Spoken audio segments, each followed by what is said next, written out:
Welcome! Hi! To Life Chats for the Creative Woman. We're still wearing the same clothes because we're batching. Isn't that what it's called? Batching. But you may be like, tell them that. do these girls have any other clothes? Answer, yes. So this is what happens when you have kids. Like, you get shit done in like a 4-hour window. Yeah. 3 really. That you've planned for like 2.5 months. At least. At least. And it kept getting changed and changed and changed. But nevertheless, we're here. We're super excited to be here with you guys today. Indeed, we are at Stillhouse Herbal's Apothecary in the Donaldson area of Nashville. Yep. And we are thrilled to talk a little bit about something that we've both been really talking about in lots of different ways for a while. Mm-hmm. And it's something that's very near and dear to my heart because this has been such a big part of my own personal journey. And then when we pulled the lightning bolt card in our first episode, and it talked so much about creating the life that you desire. And what did it also say? It said, I'm the lightning bolt. Yes. I affect and create the change I seek. Yes. I actively strike down all that stands in the way of my desired results. Yeah. I am the lightning bolt. Isn't that cool? Shazam! Shazam! Oh, bitches! Shazam, bitches! So anyway. Sorry, I'm cackling. That was awesome. But it was like, oh wow, like that speaks to me so deeply. And something that like Leslie's kind of been walking through with her own journey and process in your business. And it's something that I want to share specifically with artists because all of us know that the technological revolution has vastly changed the way that we do business now.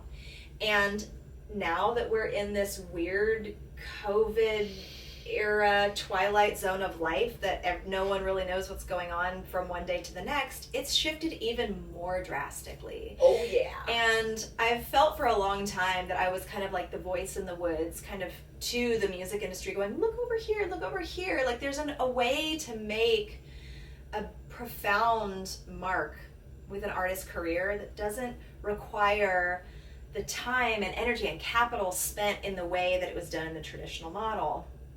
And it's done in a more intimate, organic way, and it's just the one-to-one connection to the fan and building that relationship.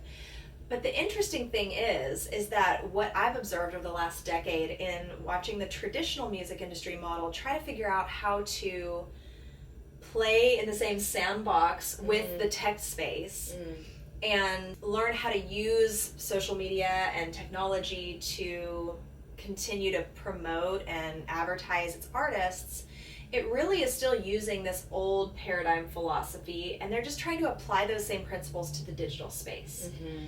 And for most of us, if we've ever seen, an artist that's just like advertising or promoting in the exact same way that you would see them if they were on a broadcast format, it falls flat in the social media world.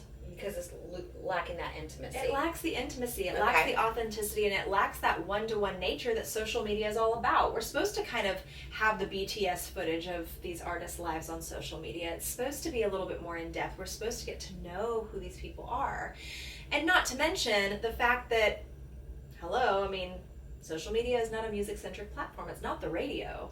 Right. People don't have an auditory experience of the music anymore. They have a visual and emotional experience of the artist as a brand first, before they might ever even give the music a chance. So I feel like you're saying something slightly radical here. Are you alluding to that in this way, it's a tool for connection? It's absolutely a tool for connection. So isn't that interesting? Because there's the flip side where social media is viewed as being a disconnector, right? Oh, right. But utilized with intention, it can be a connector. Boom! Exactly. That just went like that for me. Yes. I'm not even lying. Like, yes. Ooh, okay. And artists are still having that same connection. Connection. You made the connection. I'm like, what was the word that you just used? I made the connection to the word connection. To the word connection. Thank you. But yeah, I'm seeing artists constantly like, oh shit.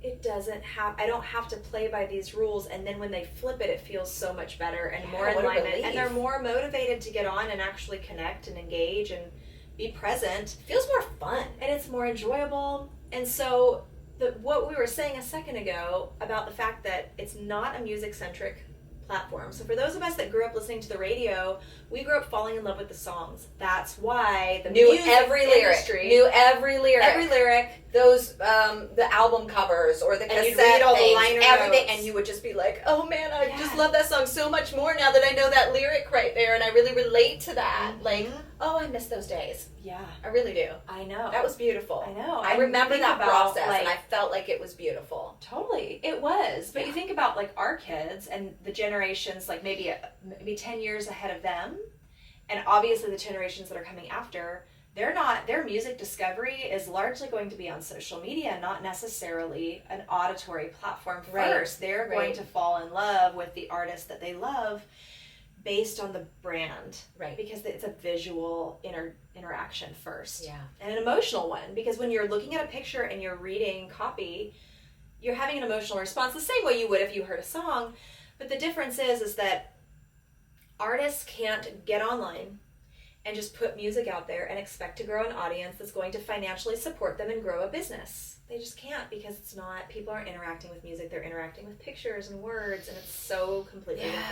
Yeah. And so the interesting shift that has happened, and the thing that is why it's so meaningful to me and why this has been a part of my story and a part of your current story too, is because in order to really be able to build a business that is not just going to actually generate cash, but is actually going to give you longevity, is you really have to show up as your full self.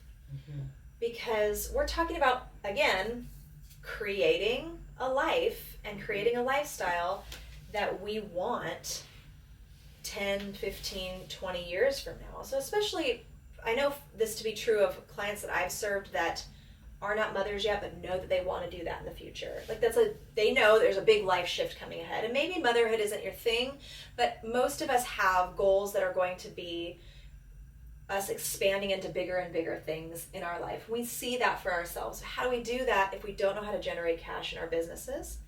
And then how do we do that if we don't know how to generate cash using the tools that we have available to us? Right. And is it, to interrupt, I'm sorry, is it safe to say that part of the challenge is possibly because we're not owning all the bits of ourselves?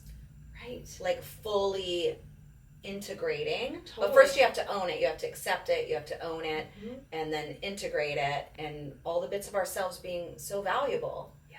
And so and the bits of ourselves is often the thing that's really going to generate cash, because we all have to be, as artists that are making music and trying to put music out into the world, we have to also own the fact that like selling music isn't actually going to be the thing that often generates as high amounts of cash.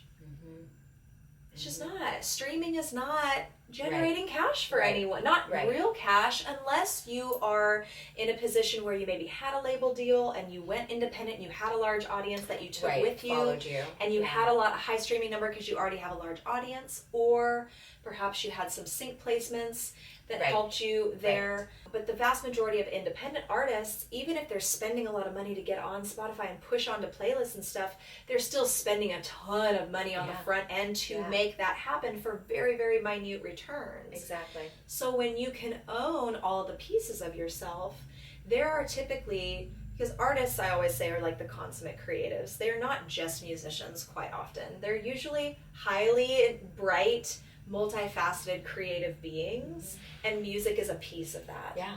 And so there are other things that through our own stories or our life experiences that we can monetize in an easier way when we're able to build a business around our brand as a person versus just trying to build a business around monetizing our music or the live show, which, thank you pandemic, doesn't exist anymore. And so most artists that were like, well, I'm making my living doing shows all the time, they just lost their entire source of revenue. It's so sad.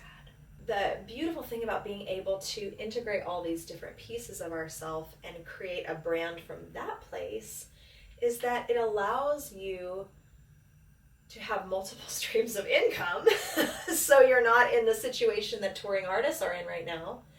And it also allows you to be more personally connected to the work that you're doing in the world. Right, so then you're more authentic. You're more authentic. You're showing up as you, and that always feels good. So I love everything you're saying, and I think it's just this most beautiful concept that makes so much sense. Could you give us an example? Yeah. Like, what does that look like? Absolutely. How does integrating and owning and just going, oh, well, I do that, and that brings me joy. Why? How can you bring that in, and how does that look like? How does that make you more money? Yeah, right. No, it's a great idea, or it's a great question. It is a great idea. It's also a great idea.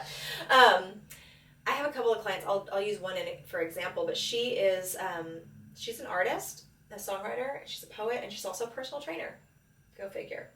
We actually have a mutual client who is similar. She's a holistic health coach. Yes. Vocalist, loves to cook. Yes. And so I always ask artists to start to think about all of their other gifts and talents. But the very, very first question that I typically ask artists is, describe yourself in 3 words. Mm-hmm.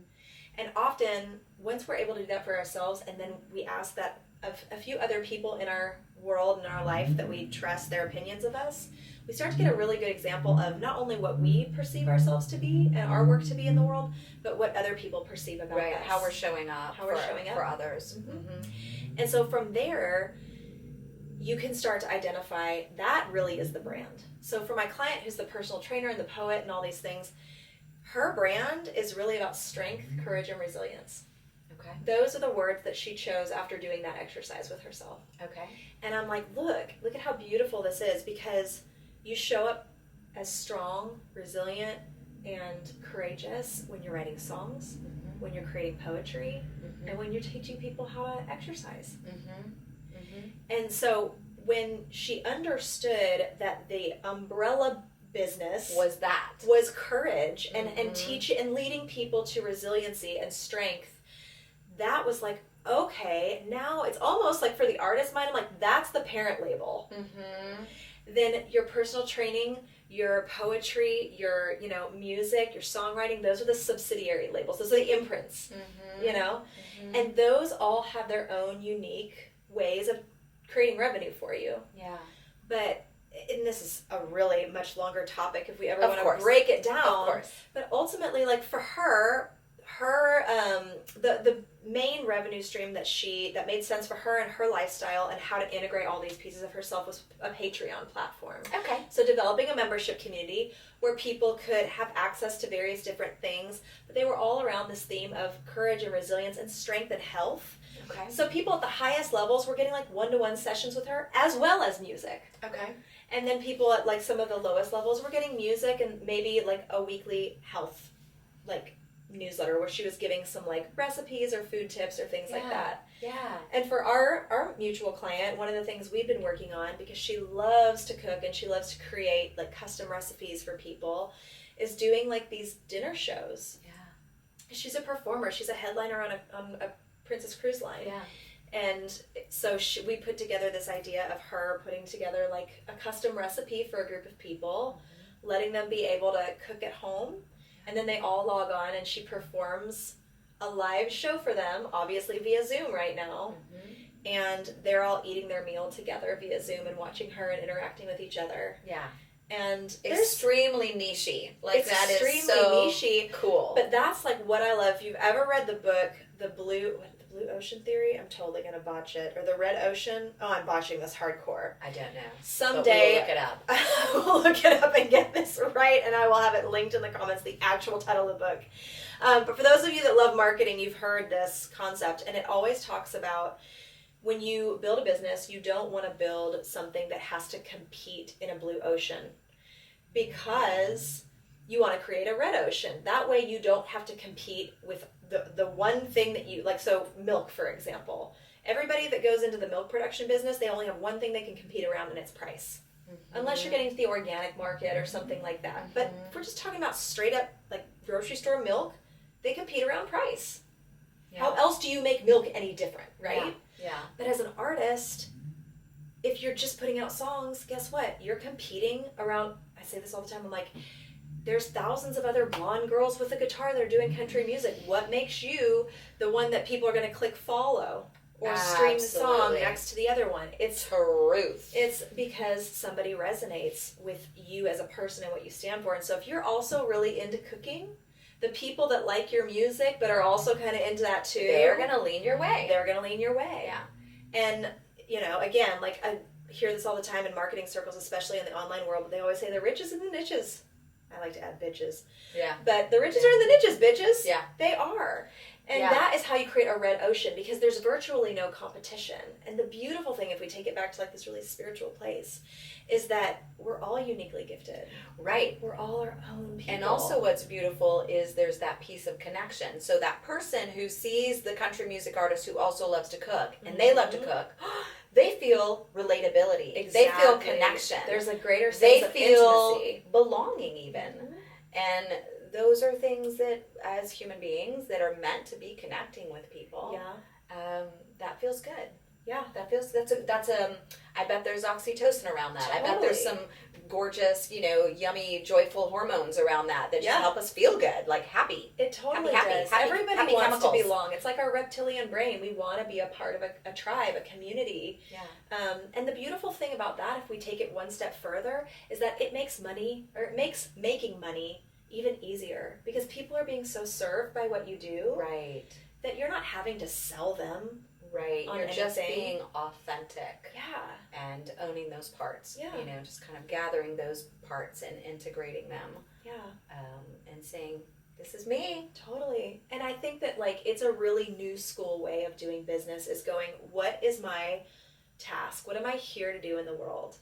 And understanding like, what are those 3 words? If that's what you're here to do in the world, then regardless of how it manifests externally, it's always coming from that parent label. Yeah. Yeah. And then that is really the business model. Because once you kind of know what it is that you're here to do in the world, it makes it a lot easier to identify what types of marketing feel good for you, what types of streams of revenue feel good for you. And as artists, we have multitudes of opportunities to create different types of revenue streams. I mean, I shared 2 just right now.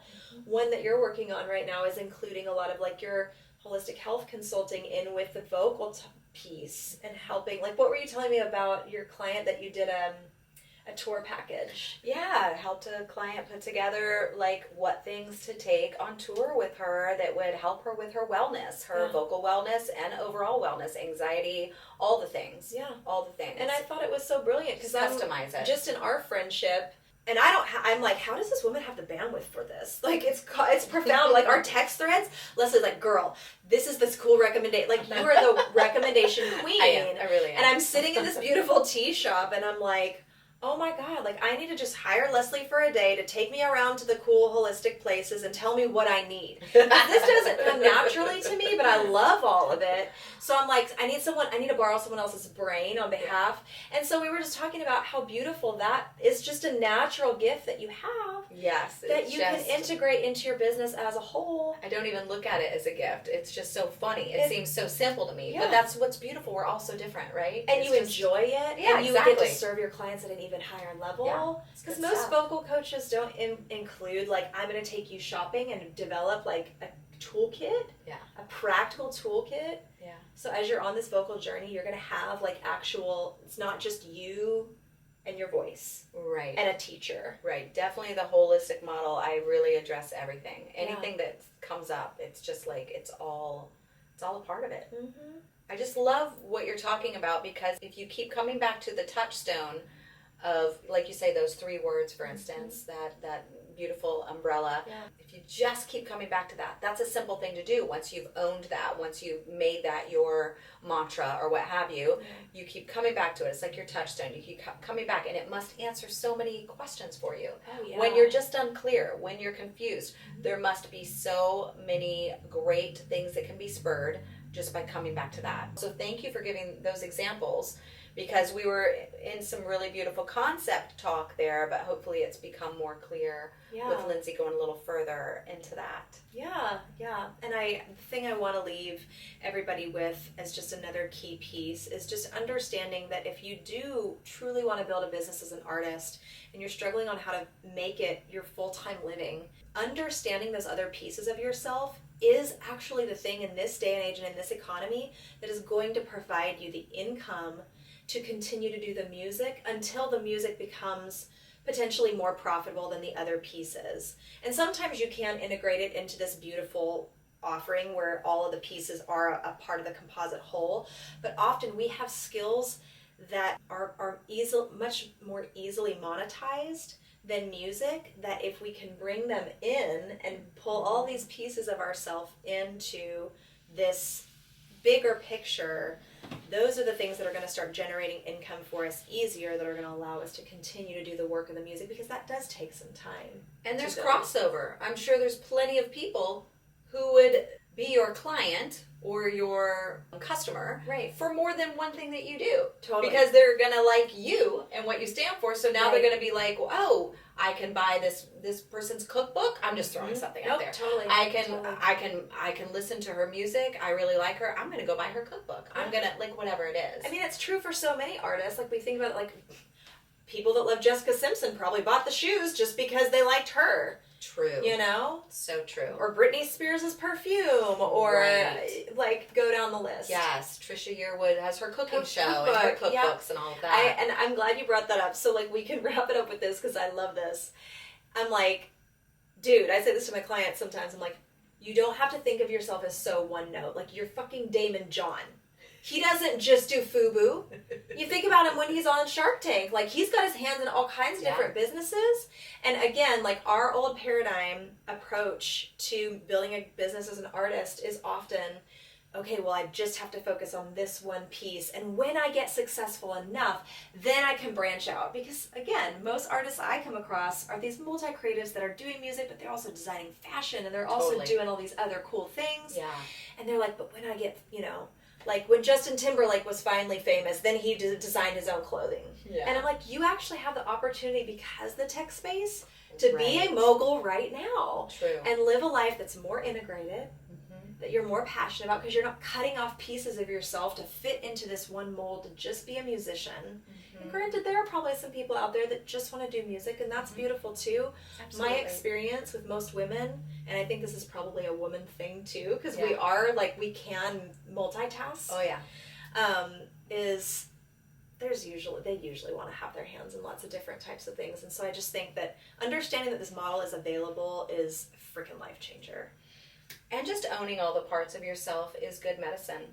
It's good medicine. It really, really is. I think it helps with presence, right? Absolutely. You be present with yourself. That's our blessing for you for today. Cup of Integration. Have a great day. Cheers. Thanks for being here.